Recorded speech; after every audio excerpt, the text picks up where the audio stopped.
ప్రభుత్వం కూడా పనిచేస్తుందని ఈ సందర్భంగా మనం చేస్తూ ఉన్నాం. అందులో భాగంగా ఈరోజు గతంలో పంటలు పండినప్పుడు ఆ పండినటువంటి పంటలు అకాల వర్షాలతో దెబ్బతినే పరిస్థితి ఉత్పన్నమవుతున్నప్పుడు అటువంటి సమాచారాన్ని ముందుగానే సేకరించి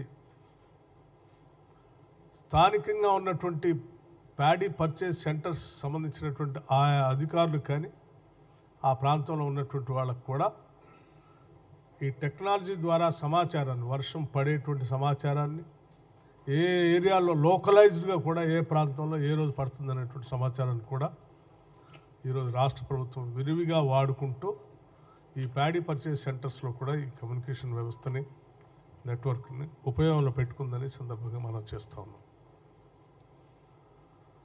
చాలా స్పీడ్గా ముందుగానే ఊహించి రాష్ట్ర ప్రభుత్వానికి సంబంధించినటువంటి యంత్రాంగం ఈరోజు రాష్ట్రంలో పండించినటువంటి పంటని ప్యాడీ ప్రొక్యూర్మెంట్ సెంటర్స్ ద్వారా కొనుగోలు కేంద్రాలను ప్రారంభించి రైతులకు ఇబ్బంది లేకుండా కేవలం 3 రోజుల్లోనే వాళ్ళ అకౌంట్స్లో డబ్బులు వేసే విధంగా చేస్తున్న కార్యకలాపాలని ఈ రాష్ట్రంలో ఉన్నటువంటి ప్రతిపక్ష పార్టీలకు సంబంధించిన కొద్దిమంది పెద్దలకి రుచించట్లేదు. వాళ్ళలాగా నెలల తరబడి కళ్ళాల్లోనే ధాన్యం ఉండేటట్టుగా, అక్కడ తడిసిపోయినా పర్వాలేదు రైతుల కర్మకు వదిలేసేటట్టుగా, ఒకవేళ కాటా వేస్తే కూడా తరువు తీసేసి 5 నుంచి 10 కేజీల దాకా తీసి వాళ్ళకి ఇవ్వాల్సిన డబ్బులు నెలల తరబడిలాగా ఇచ్చుంటే బాగుండే. ఈ ప్రభుత్వం ఏంటి త్వరితగతిన 3 రోజుల్లోనే డబ్బులు ఇస్తూ ఉంది,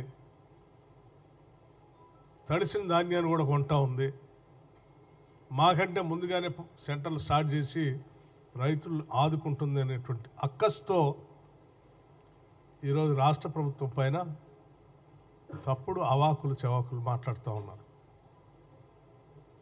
రాజకీయాల కోసం చేయాలి తప్ప రైతాంగ సోదరుల జీవితాలతో వాళ్ళు ఇబ్బంది పెట్టడం కోసం ఈ రాజకీయాన్ని వాడుకోవటం అనేది మంచిది కాదని నేను చాలా స్పష్టంగా చెప్పదలుచుకున్నాను. బీఆర్ఎస్ పార్టీకి సంబంధించినటువంటి నాయకత్వం కానీ లేకపోతే బీజేపీకి సంబంధించినటువంటి వాళ్ళు కానీ అక్కడ మాట్లాడుతూ ధాన్యం తడిసిపోయింది,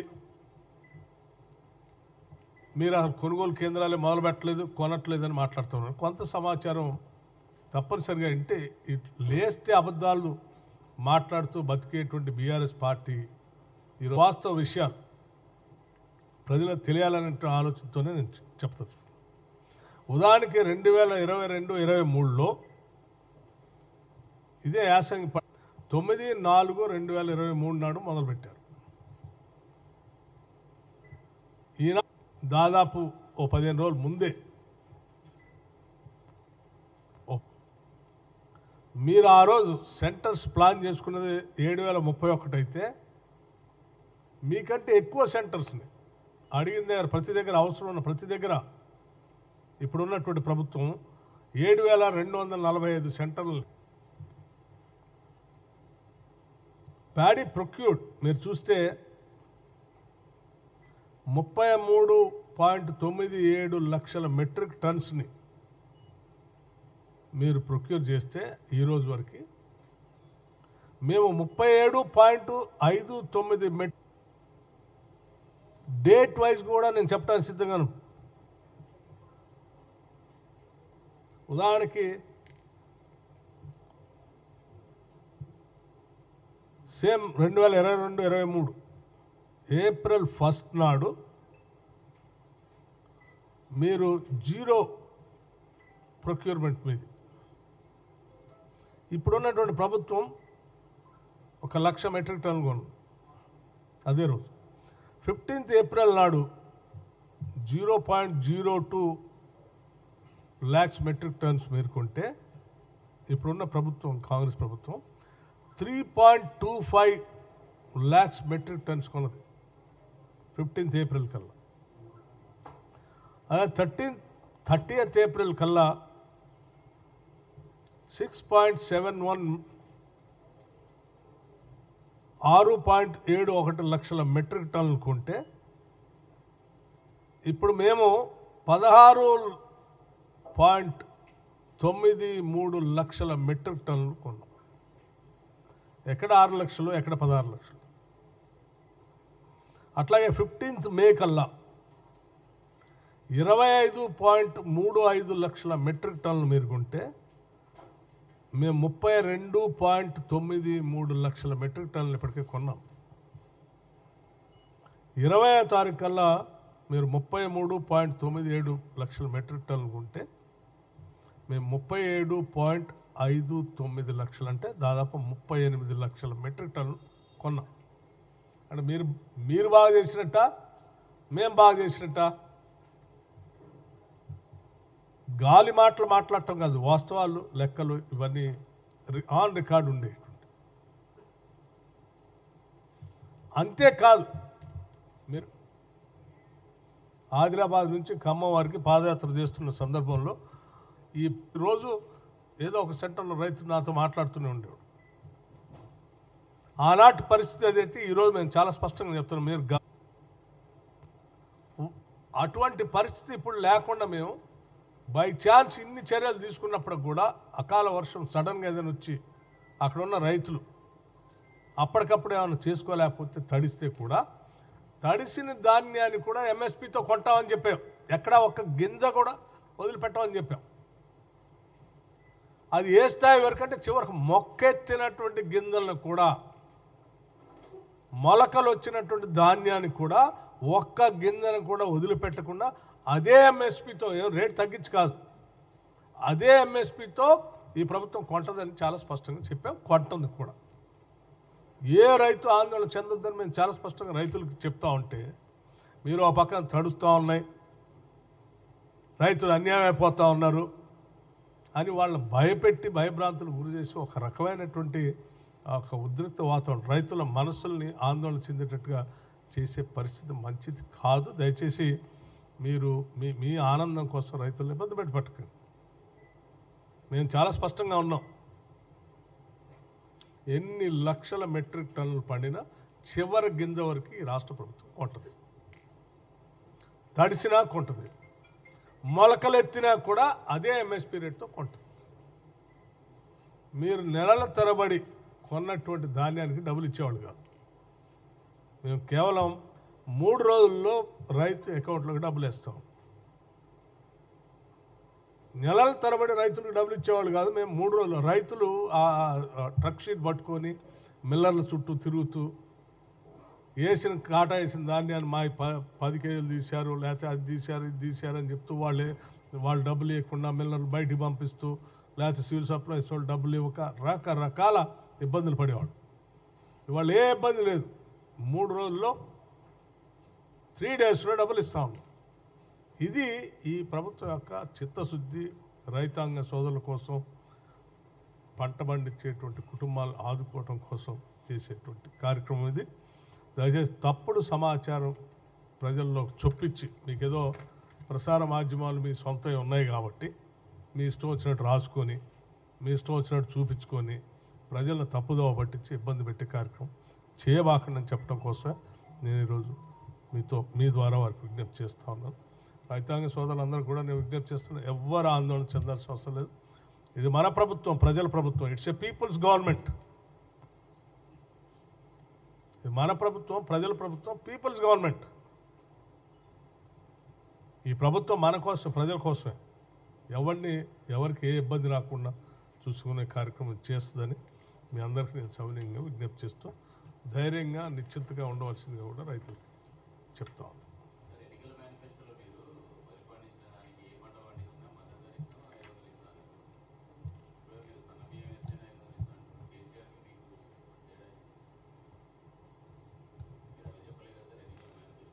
చారి గారు, మేమేం చెప్పామంటే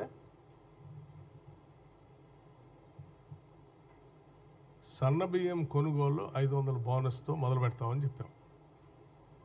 ఏం చెప్పాం? సన్న ఒడ్లు ధాన్యం పండించేటువంటి వాళ్ళని 500 బోనస్తో మొదలు పెడతామని చెప్పాం.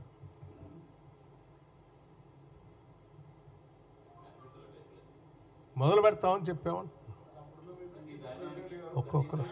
ఒక్క నిమిషం మేము మొదలు పెడతామని చెప్పాము. అదే బిగినింగ్ వెన్ యూ స్టార్ట్. నేను చెప్తున్నాను, నువ్వు చెప్పేదానికి నేను చెప్పేదానికి చాలా తేడా ఉంది.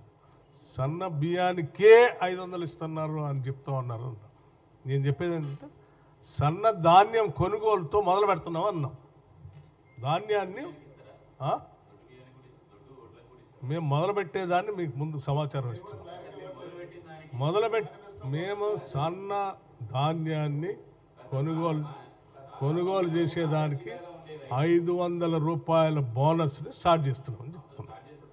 మేము చెప్పిన సమాచారాన్ని దయచేసి ప్రజలకు అందిస్తే సన్నధాన్యం పండించినటువంటి వాళ్ళు 500 రూపాయలు కోల్పోకుండా ఉంటారు. దాన్ని బోనస్ వాళ్ళు అందించడం కోసం ప్రయత్నం చేయండి.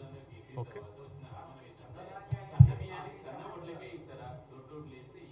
మిగతా సమాచారం తర్వాత చెప్తారు. ఇప్పుడున్న సమాచారం చెప్పాను అమ్మా. ఇప్పుడు మేము మొదలు పెడుతున్నామని చెప్పాము, మిగతా తర్వాత చెప్తాము. ఇప్పుడు ఉన్న సమాచారం చెప్తా ఉన్నాను. నేను ఇప్పటికిప్పుడు తీసుకున్న నిర్ణయాన్ని నేను మీ ద్వారా ప్రజలకు చేరవేస్తాను.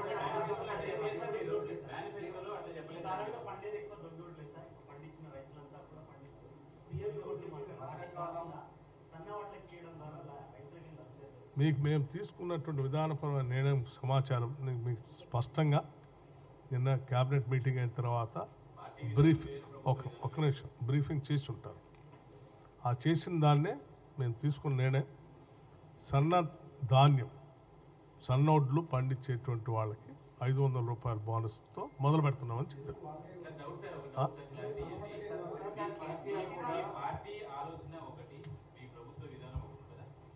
నేను పార్టీ పరంగానే ఇక్కడ నుంచే చెప్తా ఉన్నాను.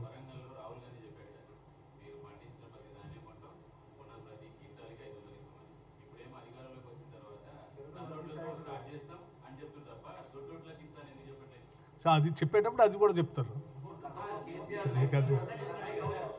మేము ఇప్పుడు మొదలుపెట్టింది చెప్తా ఉన్నాం నీకు.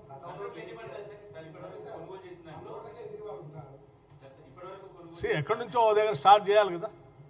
somewhere it has to start.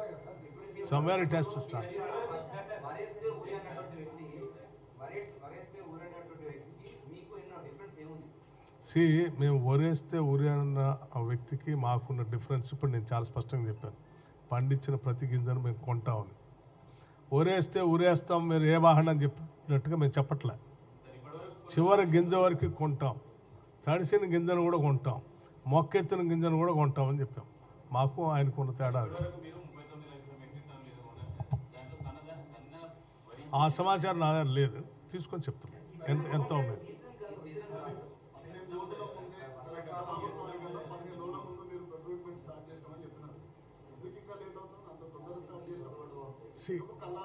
ఒక్క నిమిషం, ఎందుకు ఒక్కొక్క ఏరియాలో ఒక్కో ఏరియాలో ఒక్కో దగ్గర క్రాప్ వస్తూ ఉంటుంది. ఒక్కో ఏరియాలో ఓ దగ్గర ముందు వస్తుంది, ఓ దగ్గర వెనక్కి వస్తూ ఉంటుంది. సో వేసిన టైంని బట్టి వస్తూ ఉంటుంది. సో కాబట్టి నో టార్పాలిన్ కవర్లకు కావాల్సినంత నిధుల్ని సమకూర్చాం. And in fact the government has very clearly instructed the Chief Secretary to conduct periodical reviews also with the collectors. Wherever it is required, the money is also parked. They can buy tarpaulins. Any number of tarpaulins are required. So there is no shortage. ఎక్కడ అవసరం ఉన్నా కొనటానికి అక్కడ ఏమా మిల్లర్లకి ప్రభుత్వానికి gap ఉంది.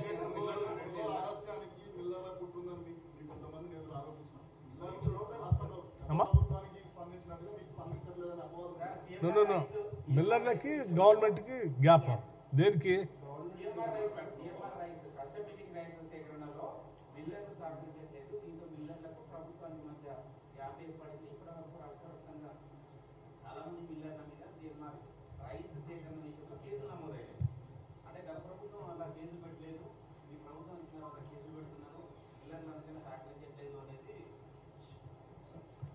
ఎక్కడైనా రైతులకి నష్టం జరగకుండా ఉండాలనేది ప్రభుత్వం యొక్క ఆలోచన. కోతలు కానీ లేకపోతే రైతు కాటా వేసిన తర్వాత ఇబ్బంది పడేటువంటి ధాన్యం కోత విధిస్తాం, లేకపోతే తడిసి ఉన్నాయి, లేదా అది తీసుకోమని ఎవరైనా అలా అని ఉంటే అక్కడ ప్రభుత్వం డెఫినెట్గా రైతుల పక్షాన కఠినంగానే ఉంటుంది. దాంట్లో తప్పే ఉంది. Now that one thing you all have to understand. ఎవరు గట్టిగా లేరు?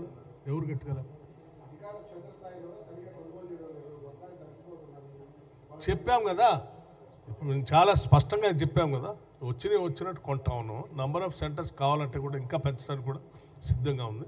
తడిస్తే కూడా కొంటామని చెప్తా ఉన్నాం. ఎవరు ఇబ్బంది పడాల్సిన అవసరం. కల్లాల్లో ఎక్కడెక్కడైతే అవసరం ఉందో, ఎక్కడెక్కడైతే సెంటర్స్ ఉన్నాయో అన్ని సెంటర్లో కొనే కార్యక్రమం చేపట్టారు. ఏం ఇబ్బంది ఏం లేదు.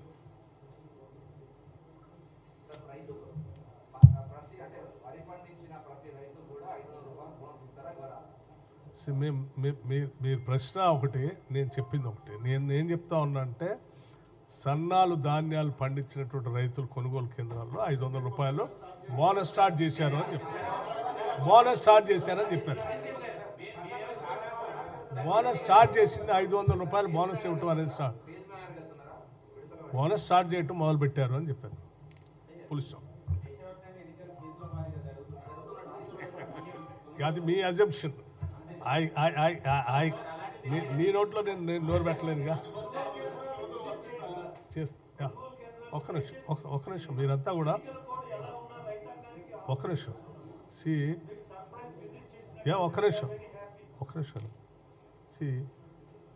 మనకి ఎలక్షన్ కోడ్ ఆఫ్ కండక్ట్ ఒకటి ఉంది. కొన్ని అంశాల్లో ప్రత్యేక పర్మిషన్స్ కూడా తీసుకునేటువంటి సందర్భాల్లో తీసుకొని చేయాల్సిన పనులన్నీ చేస్తా ఉన్నాం. చాలా విషయాలు తెలియక కూడా చాలామంది రకరకాల అపార్థాలు కూడా చేసుకుంటున్నారు.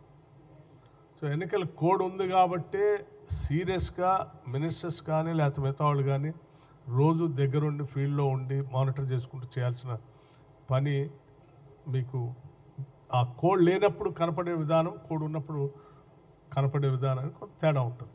సో ఇది విఘ్నులైనటువంటి మీడియా వాళ్ళకు కూడా తెలిసి ఉండాలి. వ్యవస్థ పనిచేస్తూ ఉంది కాబట్టి ఇట్స్ మూవింగ్. ఒక్క నిమిషం. ఇప్పుడు నేను ఇచ్చిన స్టాటిస్టిక్స్ ఒకవేళ ఈ వ్యవస్థ పనిచేసి ఉండకపోతే గతంలో ఉన్నటువంటి ప్రభుత్వ టైంలో కంటే ఎక్కువ ప్యాడీ ప్రొక్యూర్మెంట్ జరిగేది.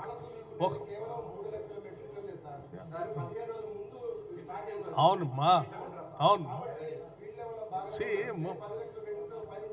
కాదు అట్లా అంటే అన్ని చోట్ల ఒకటే. తిరుపాల్ గారు మీరు ఒకటి అర్థం చేసుకోవాలి. అన్ని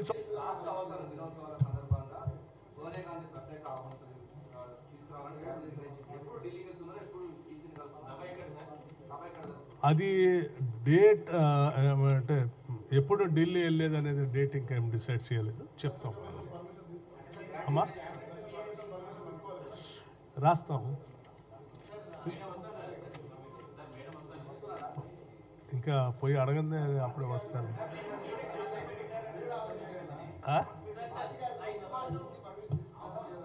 అదే చెప్పా.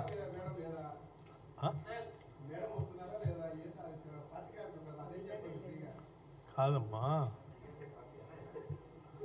ఇప్పుడే మనం కోడ్ గురించి మాట్లాడుకున్నాం. తిరుపతి మీరు ఎలక్షన్ కమిషన్ పర్మిషన్ తీసుకున్నారా లేదా అని ఒక ఆయన అడుగుతాడు. ఎలక్షన్ కమిషన్ పర్మిషన్ కోసం మేము లెటర్ రాస్తాం, పర్మిషన్ కోసం ప్రయత్నం చేస్తున్నాం. తీసుకున్న నిర్ణయం నిన్న ఈరోజు మనం మాట్లాడు. మీరు ఇంకా ఎలక్షన్ కమిషన్ దగ్గరకు రాసినటువంటి లేఖ అడిగి పోకముందే, మేము రాకముందే వస్తున్నారు లేదా మీరు చెప్పండి, మీరు ఎప్పుడు కలుస్తున్నారని ఎక్కడ చెప్తాం.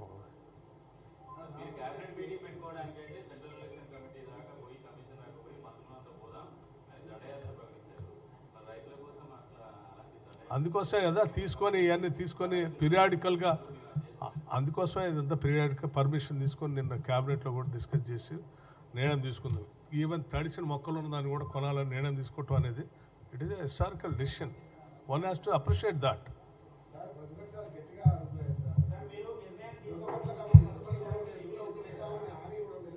అమ్మా ప్రతిపక్షాలు మాట్లాడే అర్హతే లేదు. వాళ్ళు ఒక నిమిషం ఉండండి, వాళ్ళు చెప్పిన వాటిని 10 ఏళ్ళు అమలు చేయలేనటువంటి ప్రతిపక్షాలు కూడా 3 నెలలు కాలేదు, 4 నెలలు కాలేదు, మా ప్రభుత్వం మీద అమలు చేయలేదని వాటిని మాట్లాడే అర్హత కూడా లేదు వాళ్ళకి.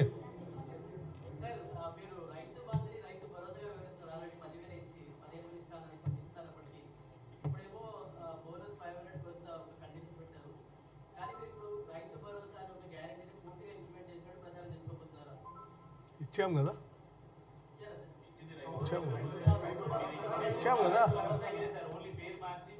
ఇచ్చామా లేదా?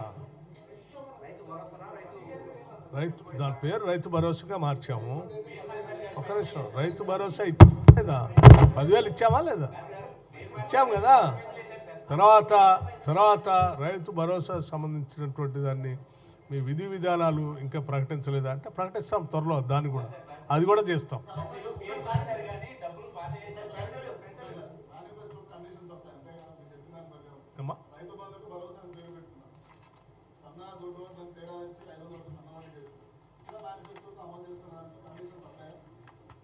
ఇచ్చినా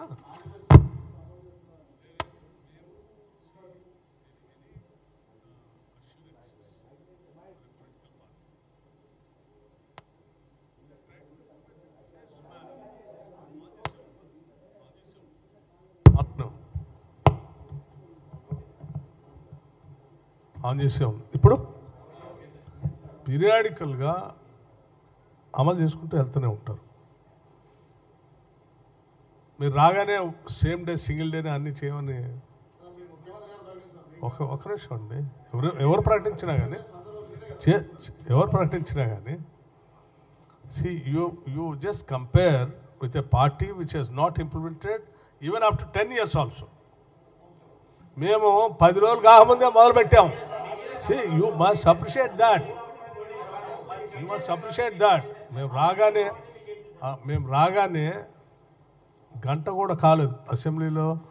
మేము ప్రమాణ స్వీకారం చేసిన 1 అవర్లోనే బయటికి కూడా పోకుండా with in the premises of the assembly అక్కడికే బస్సు పిలిపించి అక్కడి నుంచే స్టార్ట్ చేశాం. అక్కడి నుంచే రాజు ఆరోగ్యశ్రీ 10 లక్షలు స్టార్ట్ చేశాం. టైం తీసుకోకుండా 1 మంత్ లోపులోనే మళ్ళీ మిగతా అన్ని చేశాం. So ongoing process. Will do. Thank you.